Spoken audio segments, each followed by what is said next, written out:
Welcome back to Sports on Tap. I'm your host, James Laney, with my co-host, Kyle Johnson. It's bobbing. And my co-host, Ryan Fahey. Hello, gentlemen. Before we get started, as usual, I'm going to tell everyone that we're on YouTube, Facebook, TikTok, Twitter, Spotify, Apple Podcasts. We're on everything. Follow, like, subscribe, and share if you enjoy what we're doing.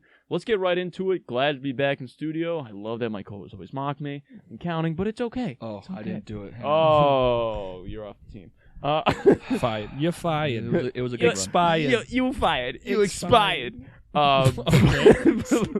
But let's get right into it. Playoffs. Browns had a great game. Unfortunately, falling short to the Chiefs. But, I mean, comparatively, like we've talked, what they were a few years ago, literally winning one game over 2 years to where they are now, being one game away from the AFC Championship game. What is in store for the future of the Browns? Oh, this was an absolute win of a season for them, first off. Kevin Stefanski, probably coach of the year. It was either him or Brian Flores in my eyes. Yep. So I think making it this far, I think absolutely coach of the year. I'm pretty sure they have a lot of people locked up as is. Odell's coming back.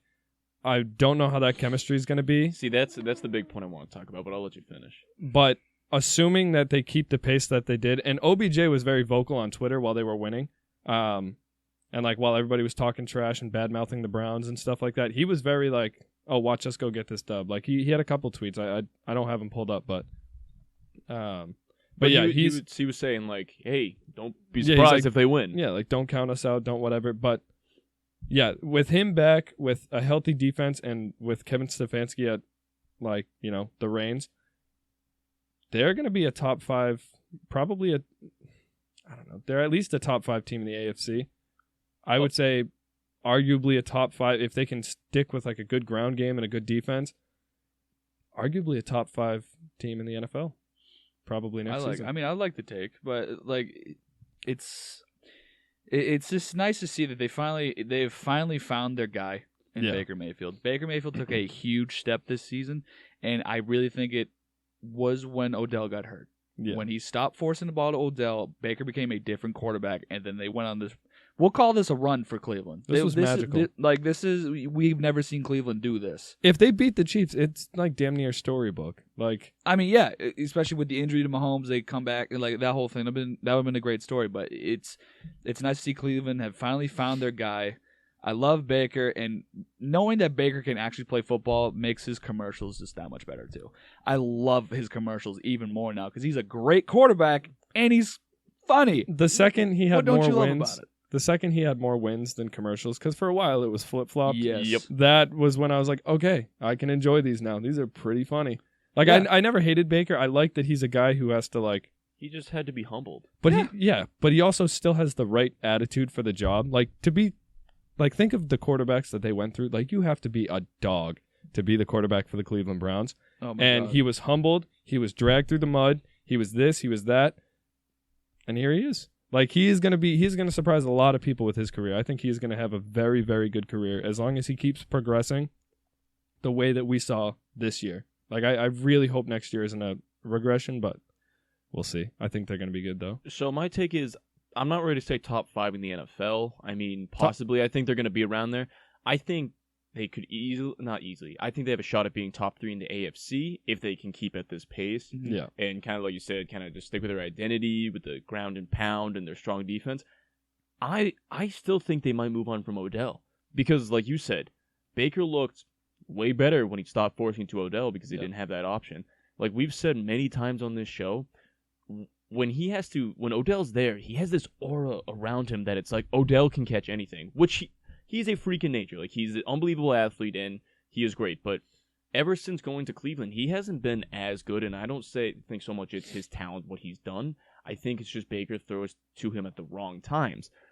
And yes, he is getting better mentally, and I think taking Odell out really did help that because he now had to break down plays, go through his reads. But I think if you put Odell back there, it's like, I think he might regress a little in the way where it's like, oh, we have Odell, he can make these catches, where it's like, it's going to sound kind of hypocritical here, where it's like, trade Odell and then go maybe get another weapon. Because it's just, Odell has this aura around him, like we've said in the past, where it's like, ever since that catch, he can catch anything. And I think it really messes with young quarterbacks, and I think Baker, even though he's becoming a veteran, I think they still might move on from Odell because you can get a lot of assets for it. And just Baker and him, I don't think click very well.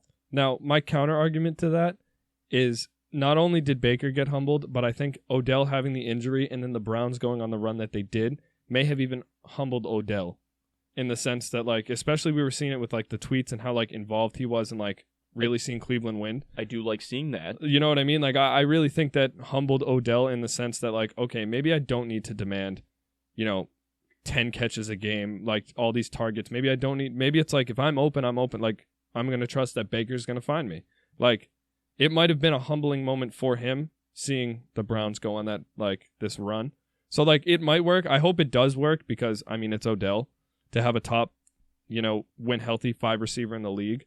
And then Jarvis Landry, Njoku, Austin Hooper, like, this is as stacked as the Browns are going to be around Baker Mayfield before they have to pay Baker. Mm-hmm. So, like, I don't know. I want to see it work, especially with Odell. So my thing is, I don't even think Odell, I think he was more like that with the Giants.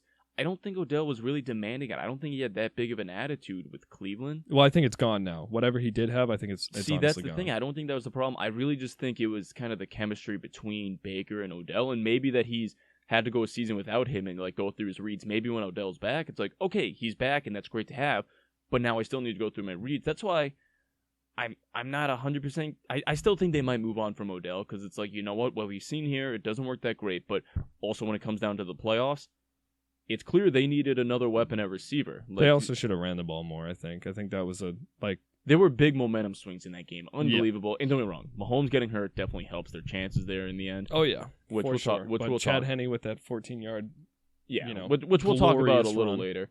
But I think the Browns' future is very bright comparatively to what we've seen in recent history. Do I think they're going to be Super Bowl contenders next year? I wouldn't. The Bills and Chiefs are still scary, so I wouldn't quite put them up there yet. But top team in the AFC, top 3. That's where I'm putting them. Fair enough.